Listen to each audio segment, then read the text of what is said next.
So I'm a Dutch immigrant. Didn't have much growing up. We shopped at an expired food store, believe it or not. Drank powdered milk with our cereal in the morning. I wore hand-me-down clothes from the Goodwill and the Salvation Army all the way through junior high school. I knew I wanted more.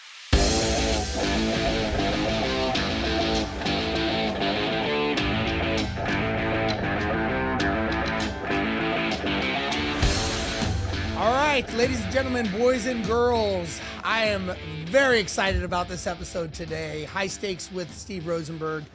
As I say in all of my shows, one of the main reasons I do this is the human element factor, the revenue we make in relationships, and my ability to travel the world, to be doing this for the last 30 years as a international airline pilot.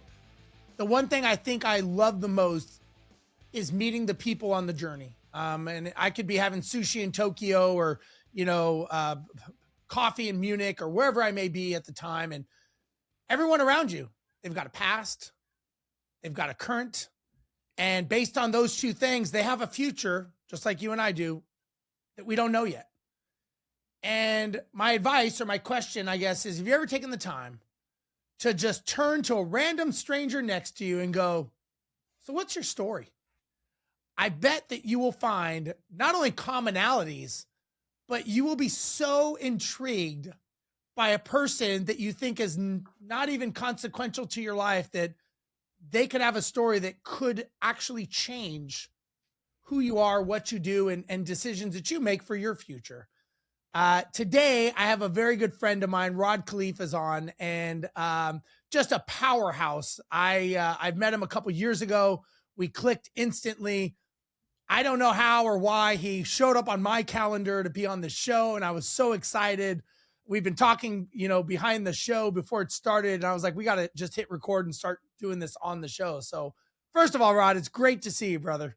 Oh, brother, I can't tell you how great it is to see you, my friend, and feel your energy and what an eloquent start to the show with what you just said. I love that, and very excited. Let's have some fun, brother. Let's do it. Let's do it. So if someone somehow, some way doesn't know who you are, give us a quick overview of Rod.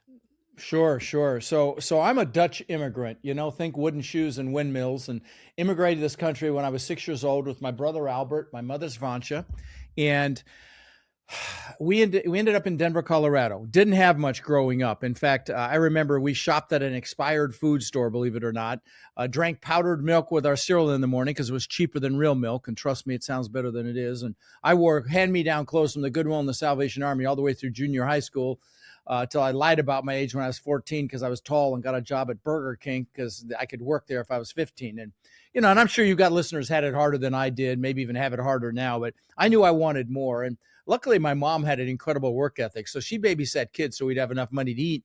And with her babysitting money, she was a bit of an entrepreneur, and she did invest in the stock market successfully, but also in real estate. Her first real estate buy was a house right across the street from us when I grew up, from a family named the Jewels. She paid 30 grand when I was about 14. Then when I was 17, she told me she'd made $20,000 in her sleep, that it was now worth 50. And I'm like, what? You made 20 grand? You didn't do anything? Screw college. I'm getting into real estate. So I got into real estate. Well, my first year in real estate, I was still living at home. My first year, I made about 8 grand. My second year, maybe 10 grand. But my third year, I made over $100,000, which back in 1980 was some pretty decent change. Sure. So what happened between year 2 and year 3 that caused me to 10x my income? Well, what happened was I met a guy that taught me about the importance of mindset and psychology, and how really 80 to 90% of your success in anything is your mindset and psychology. And so fast forward to today, I've owned over 2,000 houses that I've rented long term. In 2017, my net worth went up $17 million while I slept. And you might say, wow. And I said, wow. And I got a head so big I could barely fit it through a door. I thought I was a real estate god. And when that happens, God or the universe will give you a nice little smackdown. Well, that was 2008. In 2008 and 9, I conservatively lost about $50 million. And so what I'm known for talking about on my podcast and at my boot camps and whatnot is the mindset it took to have 50 million to lose in the first place. And probably more importantly, the mindset it took to recover from that. So we can take that anywhere you want, brother. So let me ask you this. You have a famed life story. We all have ups and downs, and you've gone extreme probably on both, right? You've probably had extreme wins, and the pendulum swings both ways. Tell me about a part of your journey that you don't talk about, nobody claps about, but certain things that you made decisions that changed everything, but are still ever present, but you never talk about it.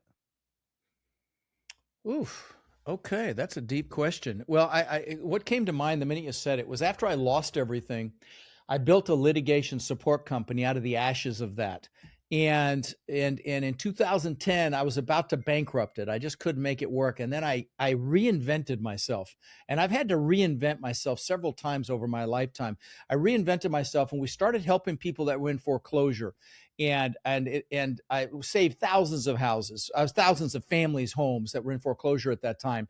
And and I ended up selling the business a few years ago, and he's killing it. The guy that bought it's a friend of mine. He's killing it again now because there's a ton of foreclosures. But that ties into something super important right now, Steve. I don't know if you heard Elon Musk's latest interview with Joe Rogan. He's been on there a few times, but the latest one, he talks about AI, and he talks about how literally any job in front of a computer is pretty much going to be gone in a year or two. And then, even surgeons are going to be outsourced to robotics, and AI is transforming this and this really our world. And so what I would tell you, if you're listening, if there's a chance that AI could take your job, you better think about reinventing yourself. Okay. And I'm not trying to scare you, but you should start a side hustle, whatever it is. There's incredible opportunities to buy businesses right now. 10,000 people a day are turning 65. They have businesses they want to sell. I teach people how to buy commercial real estate, multifamily, senior housing, you name it. Whatever it is, you better figure out how you're going to reinvent yourself, because that shoe's going to drop. I mean, we've seen Meta and Amazon lay off tens of thousands of people already, and they're on the forefront of this. So, that just triggered that thought in my head, that need to reinvent myself. And I've had to do it multiple times myself. It's change is scary. And so, but we're going to see some incredibly significant change over the next few years. And so, I just thought I'd throw that in there. Yeah. So let me ask you, and I know that you've done a lot of stuff with Tony Robbins and other, very high level people. And so I'm sure you've thought about this question, but you are constantly reinventing yourself. Now, by all intents purposes, I mean, I hate using this word, but you could live off of your dividends. You could live off your cash flow. You could retire. I know that's a weird word, but let's just use the nomenclature, the standard word retire that people use, but you don't. Right. And so I think people like you and I, we're built for battle. We're not built to celebrate. We're not built to go off into the pasture. We are like sharks. We swim. It's what we do. There's no destination. We swim. Mm-hmm. Do you think that you are swimming, or whatever phrase we want to use, going away from a life that you remember as a little kid in Denver, or going towards what you want? What would you say? Like away from pain, going towards pleasure? Like what? Man, these deep questions, brother. These are good. So, and I have to think about that for a second. I think initially, and it ties into a conversation we could have around mindset. Initially, I was going away from pain because when I immigrated this country, I didn't speak English, and I found out what bullies were for the first time. And so I got my ass kicked occasionally. I hadn't learned how to fight back yet. And then my mom, I actually have them right here. My mom thought it'd be a great idea to send me to school in these freaking wooden shoes and these leather shorts that the Germans wear for. Oh yeah, it was fucking crack cocaine for the bullies, man. I mean, I got my ass kicked again, and and then the bullies would chase me home, and she'd chase them off with the fly swatter, and the next day ass beaten. And so I came up with this belief that I wasn't good enough. I used to ask myself, how can I show them I'm good enough? So at that point, I was quasi running away from something, but being in the Tony environment and being around that self-actualization, and I'm always looking in the mirror. I have literally 3 coaches right now. And so I'm always working on me, and I've gotten past all that BS. But I will tell you that question, how can I show them I'm good enough? Well, it cost me presence with my first family, but it also created incredible financial success more than once for me because I had to prove myself. But yeah, so at this point, I'm definitely running towards lifestyle. Okay. I mean, I've had the stupid shit, the Lamborghinis, the Rolls Royces, the Bentleys, and the $10 million home and all this stuff. And it's stuff, I'm more focused on experiences at this point, traveling more. I'm taking another cruise in a couple of weeks. I'm going to go to Italy again in May, as you evolve. One of the first thing we do at my boot camp is goal setting on steroids, because how the hell do you get anything if you don't know what it is? But as you evolve, your goals evolve as well. They change. It used to be the cars and to get the girls and all that crap that was important at one time. And my goals have definitely shifted.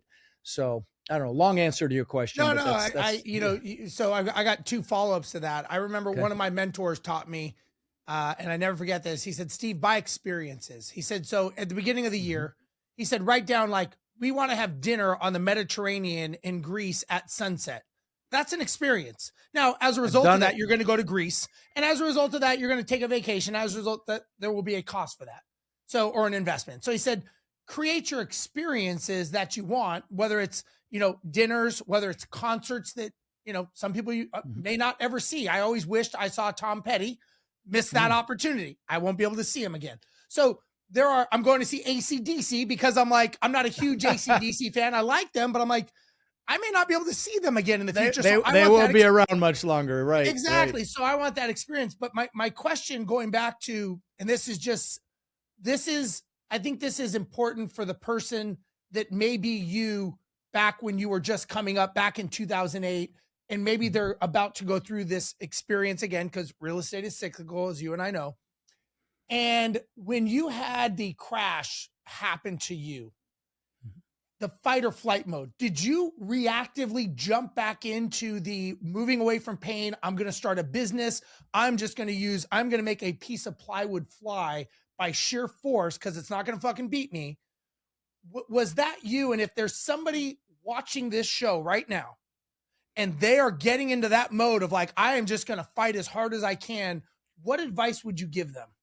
All right. Well, listen, I'm going to tell you what I did back then to pull myself out from under the fucking rock I was underneath and make things happen, because it's the same methodology that if you're listening and you haven't taken action yet, you will want to utilize to make things happen. Okay. And the first thing is what I just said. It's goals. You've got to create that burning desire and hunger so I reassociated with my goals. That's the first thing I did, because that's how you push through fear, push through limiting beliefs, or get uncomfortable.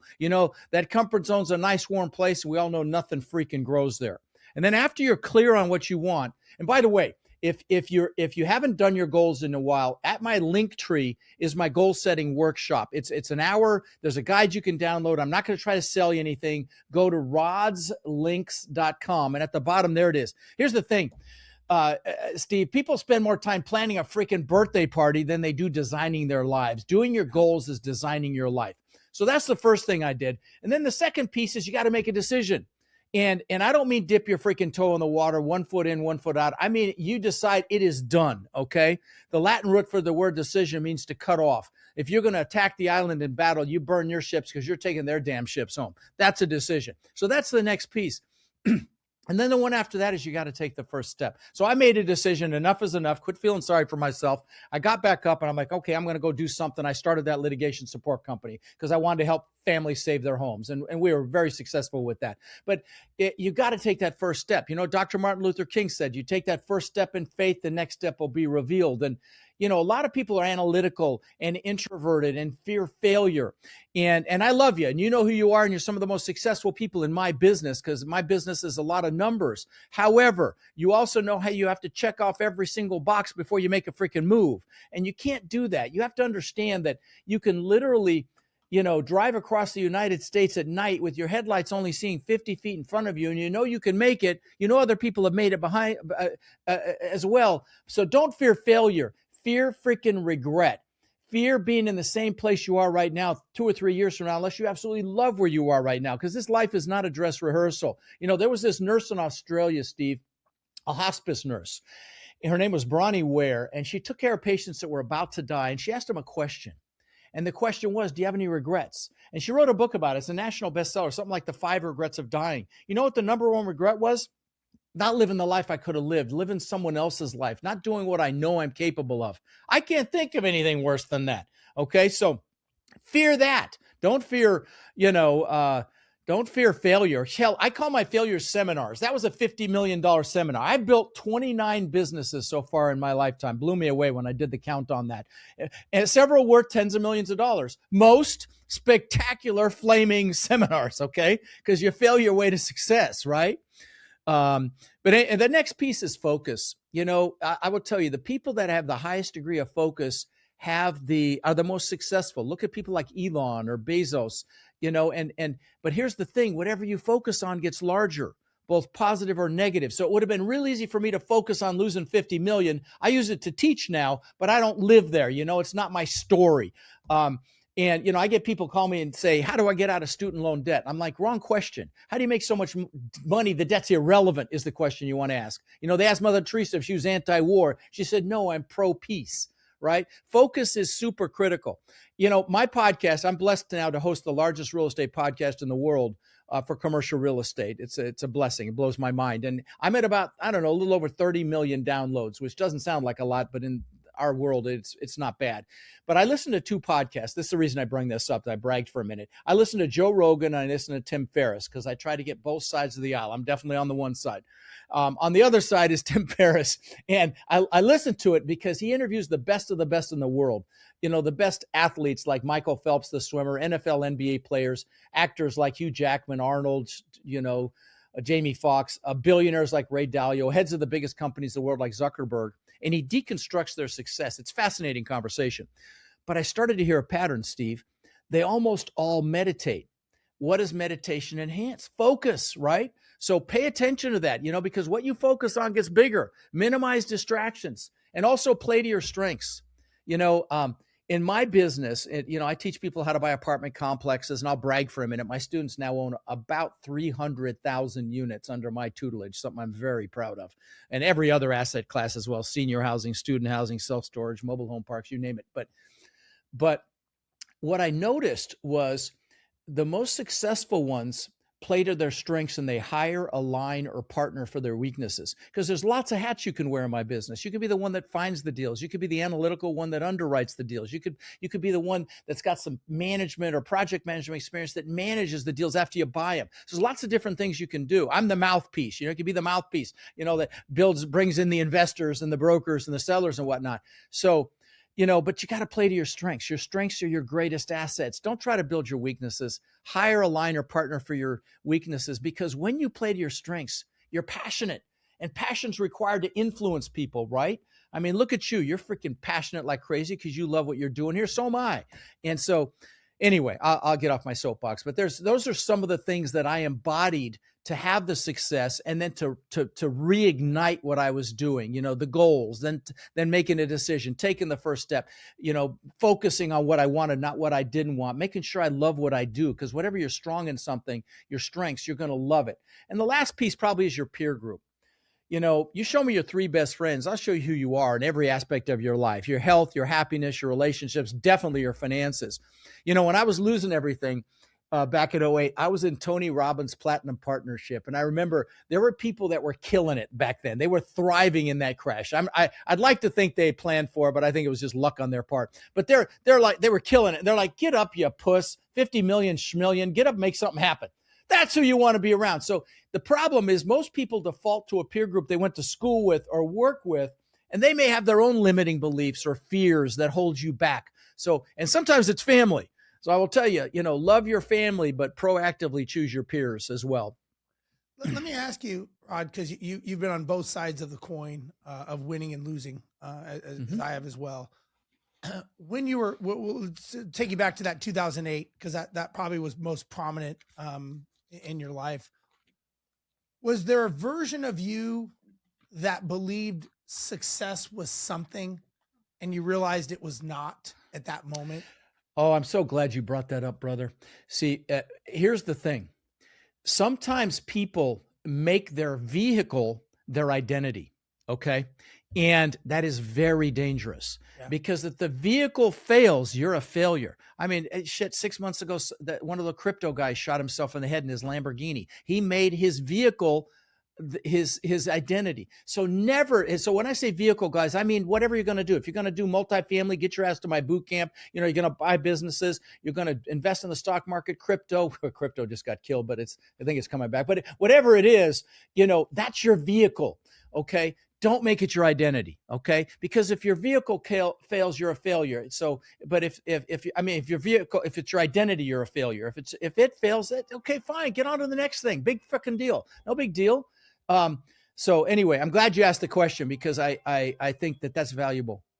So as you've gone through, learning different businesses, different lives, different strategies, and obviously you've come across thousands and thousands of people over the term.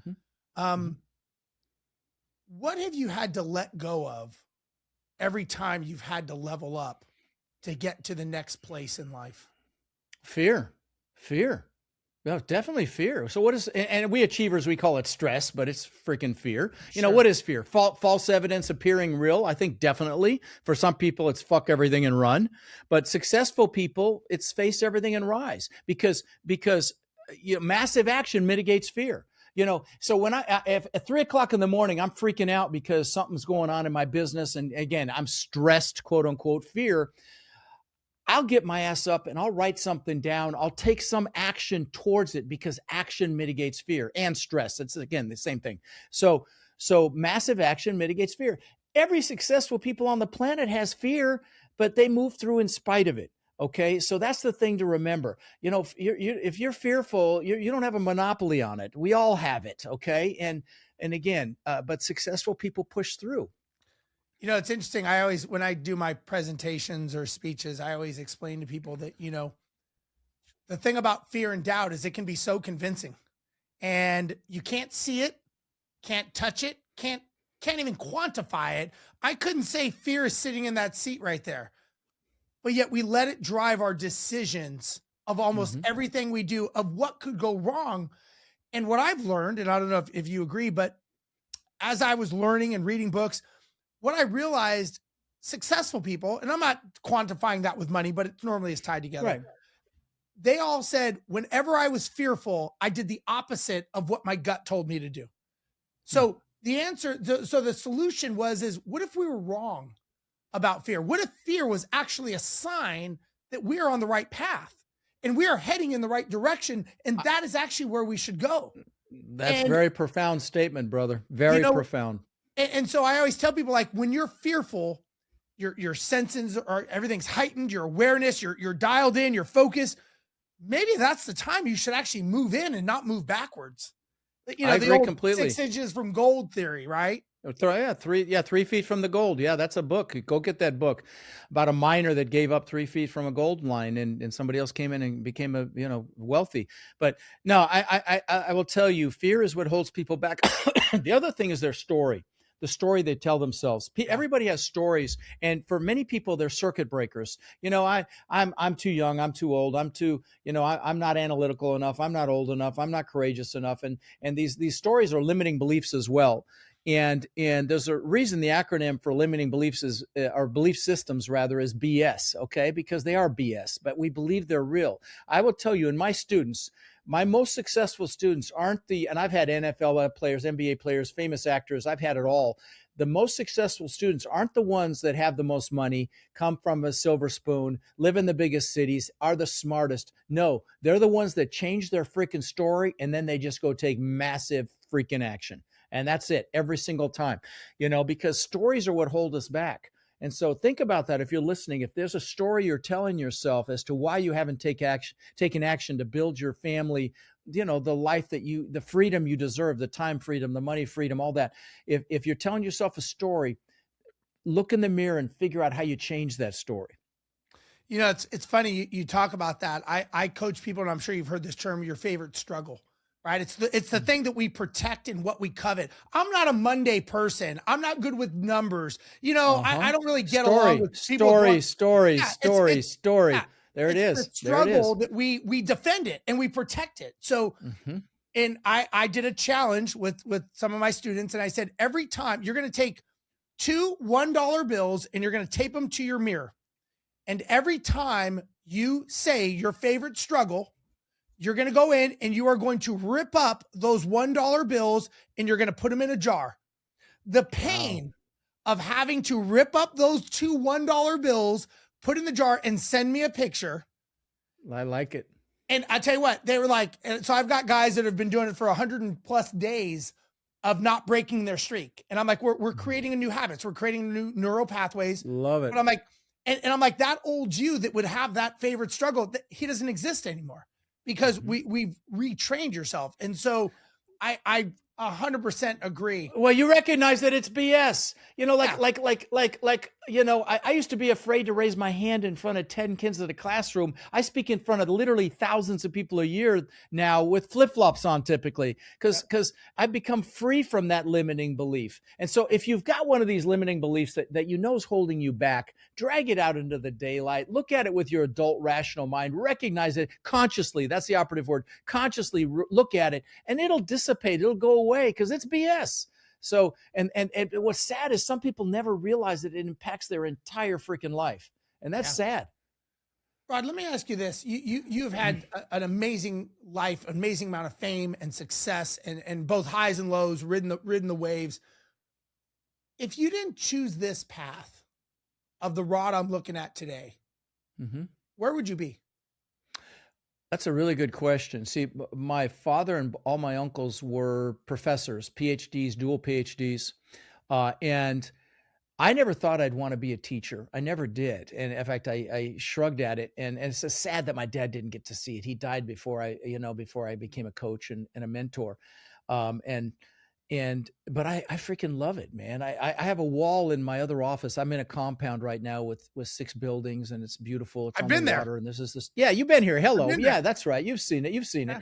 And I've got a wall in my office. I don't think I took over to show that. I've got hundreds of thank you cards for my students on the wall. It's such a freaking blessing, man. And I literally, when I tell you this, I get love every single day. I get DMs, I get emails, I get cards, I get gifts. It's my greatest freaking blessing. Now I get hate every day too. Don't get me wrong. No one should have owned 800 houses. Yeah. I'm like, okay, well, no one should sit in their mom's by someone who's never owned 800 houses. Exactly. Yeah. Thank you. You know, stop your whining and go make something happen. But I, you know, it's a blessing to get love every single freaking day. And like I said, my student success inside of my coaching program exceeds everybody else combined. It's just mind blowing. So, you know, that's talk about goals evolving. That's how my goals have evolved, you know? And so, yeah, it's such a blessing. So let's talk about the Rod of today, that we're looking at. What would you say the version of success is for you now at this stage? Well, let me share something. Let me share something with you. So some of you guys might be like, okay, he's in fucking foo-foo land right now, but let me share something with you. I want to share two pieces. One is the most powerful emotion you've got available to you, because this ties into the answer to your question, Steve. The most powerful emotion you've got available to you today, and that's gratitude. It strengthens your immune system. It lowers your blood pressure. It brings you closer to your spirituality, and it's how you manifest everything you want in life, okay? I will, most mornings, I'll sit in my recliner over in my other office. I've got my vision boards next to me, and I'll just be grateful for the people in my life, the people that I love, my students, my foundation. And then I'll do gratitude for the things that I want as if I already have them. And I've gotten emotional being grateful for things I don't even have yet. Some of you are like, oh, good God, help me. Well, this is how I had 50 million to lose and how I got it back. So ignore it at your freaking peril is all I will tell you. Now, you could call it prayer if you like. The second thing I want to share is when I immigrated to Denver, right? But I knew I always wanted to live on the beach, okay? I mean, and there's no beach in Denver, but I would visualize the palm trees and the surf and the sand. And 20 years later, I built this incredible, you know, what's now a $10 million mansion on the beach. I owned the beach on one side and I had my boats on the backside. It was called a Gulf de Bay. It was sliced through an island and it was unthinkable when I was 18. And so, you know, again, when you do your goals, if you go to Rod's links and do my goal setting workshop, take the lid off your brain because there's nothing you can't do, be, or have. But anyway, 20 years later, I built that. And I mean, giant waterfall from the second floor balcony into the pool, big spiral staircase up through the middle, wine cellar elevators. On the second floor, I had aquariums built around the staircase, cost me almost 200 grand. So this gives you an idea of the house. Well, 2 months after I moved in, Steve, I'm floating in my pool at night and pool's changing colors. It's got fiber optic lighting. And I'm looking up at this testament to my ego, because that's really what it was. It was to prove to the freaking world I was good enough. I mean, if that didn't do it, forget it. You know, my family's inside sleeping, and I had all the stuff, you know, the Maseratis, the 2 Mercedes, the boats, the jet skis, all the crap I thought was important. And I'm looking up at this thing, and I got depressed. And I don't mean a little depressed. I mean, I got really depressed. And I'm like, what the hell? I've just achieved success, like buy 10,000. 3 things were happening, and that's the message I want to make sure I leave you with.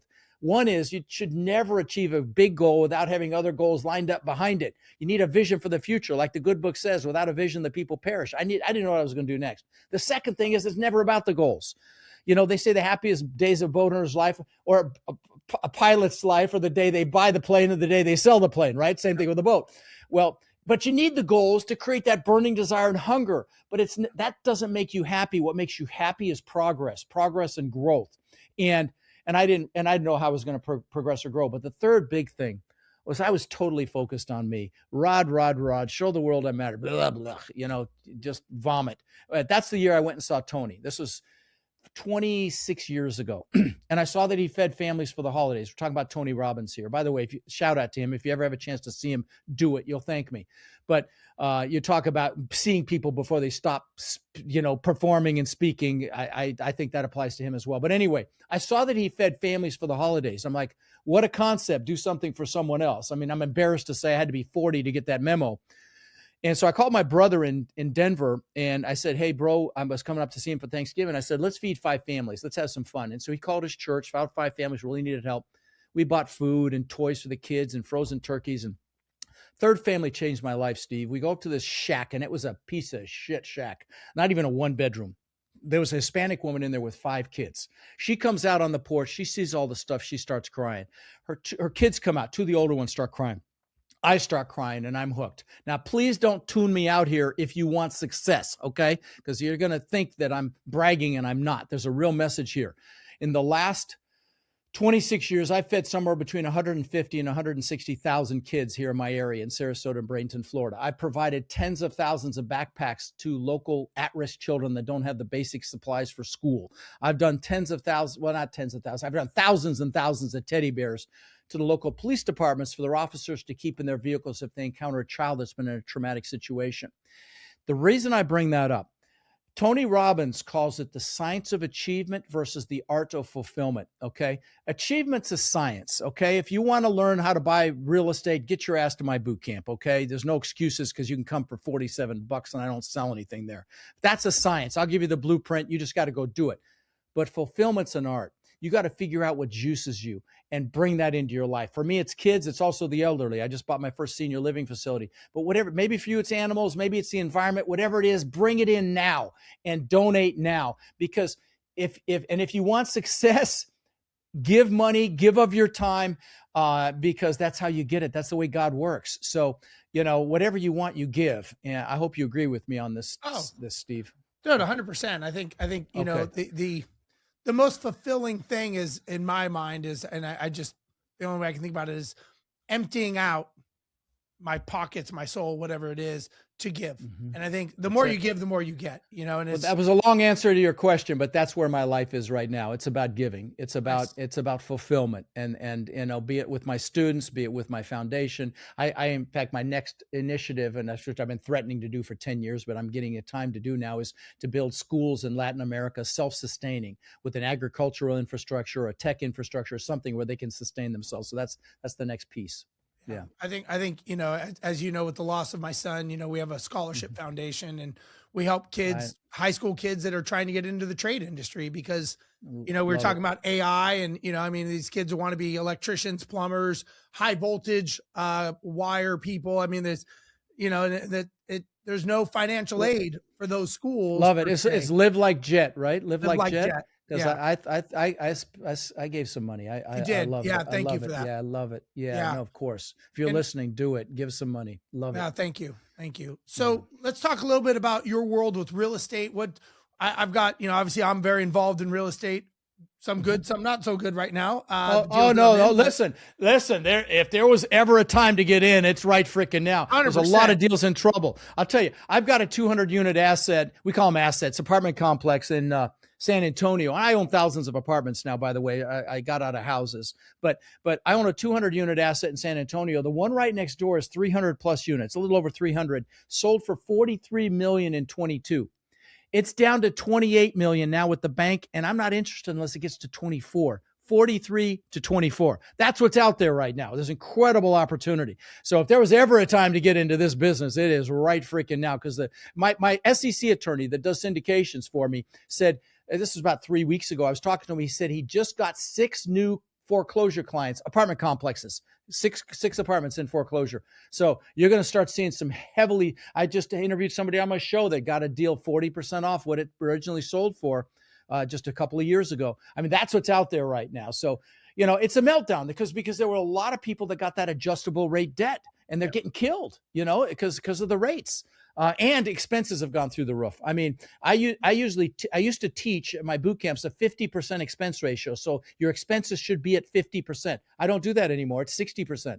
Okay. Yeah. That's the target. And so, so it's just a lot of upset.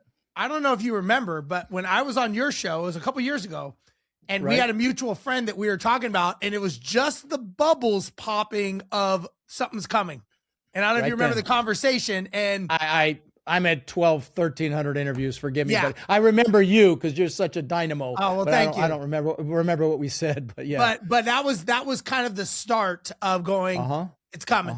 Like it's like there's already people, there's signs, there's flags, like everything. There's always flags. Whether we choose to see them, act on them, that's that's the problem. It's Warren Buffett's famous quote, be fearful when others are greedy, which is how they was in 21, 22, 23, and be greedy when others are fearful. They're fearful right now. So be a contrarian investor. Those are the most successful people on the planet. So again, if you're interested in what I do, can I pump my boot camp for a second? Please do. Absolutely. Yeah, I do a virtual boot camp pretty much every month and a half at this point. I used to do them live, but it's too much work. So I do a virtual one. It's live right here in the studio, and I don't sell anything there. It's 2 full days. It's $47 freaking dollars. The bonuses are worth thousands of dollars. You get my deal evaluator software, my document library, and my finding deals course. You get all kinds of cool stuff. So if you're interested, go to rodslinks.com and you'll see my boot camp site at the top. There's a bunch of free resources there, a bunch of books. They're best in class books. They're not crap. They're really good books. And they're free.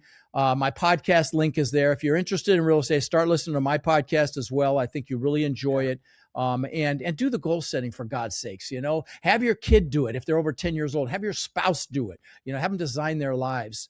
But rodslinks.com. If you're driving, text the word links to 72345. We'll send you the link. Yeah. Anyway, we'll have all that in the show notes. Absolutely, man. Thanks. And so I guess as we wrap, I've got a question, and I'm going to make sure I position this correctly. If we were talking to the Rod of 20 years old, the Rod getting into this, or the person that's maybe just struggling for survival right now, and you could go in and you could, and I know you have the map per se, but if you could talk to them and you could give them some advice that you're like, dude, I wish somebody would have told this to me when I was you, like, what would you tell them? If it was a heart to heart, you and I were sitting down having a whiskey and you're like, dude, this is what you need. Well, we've talked about a few of these things already. We talked about, what you have to do to pick yourself up, the goals, the decision, the first step, the peer group, all these things you need to focus on, which is one of the reasons my coaching program is so successful, because that peer group is so incredible. Who you hang out with is who you become. But what I would tell them is, it's not my quote. I forgot who the famous person that said it was, is you think you have time. And you don't. Okay. And, and I ask people that are sitting on the couch here, where you sat in my studio, if you could go back and tell 18-year-old self something, what might it be? Because these are apartment investors, thousands, tens of thousands of units. Because I know the answer is the answer is the same every single time, but I want them to hear it from them instead of me. And that is go bigger, faster. I'm a little slow. It took me 2,000 freaking houses to get the memo. Okay. But had I just done apartments, I'd be on the back of a 300-foot yacht right now. So, that's the lesson. And, And I think that opportunity is here again right now, and the other, and I also teach senior housing, and there's 10,000 people a day turning 65. I'm 66, and assisted living is, I mean, it's a home run too. I just bought my first facility. The returns are fantastic. So there's a lot of opportunity right now buying businesses. My God, 10,000 people a day, a lot of them own businesses and they want to retire. And so, there's so much opportunity right now, but like I said, if you're one of those jobs that could be going away, pick a side hustle and get started right now. Don't wait for the shoe to drop. I love it, Rod. I love it. And I just, I admire your energy, your drive, your brain, if you Thanks, will, buddy. of everything that you do. And I think that, there needs to be more people like you out there helping people, because I think a lot of people are, they want permission, and I don't think they want permission to become someone else. I think they want permission to be the person they really know who they are inside. And sometimes they just want to be told it's okay to be that person again. And I think they, oh God, God, if that's you, get your ass to my boot camp, please. Cause I spent so much time on mindset. You will have an identity statement by the time you leave. You'll know what it is you want and why you want it. Please, even if you're not interested in real estate, come for that, because you'll get so much value. Buddy, I'm impressed with you as well. These questions are some of the best I've ever gotten on an interview, and I get interviewed about 5 times a week, just so you know. So yeah, impressive, brother. Seriously. I thank you. So yeah. Rod, I don't want to take more of your time. Again, if they want to get a hold of you one last time, how do they find you? Yeah, Rod's links. Yeah, Rod's is my link tree is the easiest thing. rodslinks.com, or text links to 72345, and tons of free resources there, and do the goal setting, for God's sake. Set yourself up. Thanks, brother. It's so great to see you, my friend. Thank you. And everybody, on behalf of Rod and myself, thank you for another episode of High Stakes with Steve Rozenberg. We'll be back next week with another, I don't know if they'll be as good, but they'll be a good guest. So talk to you guys next week. Bye-bye.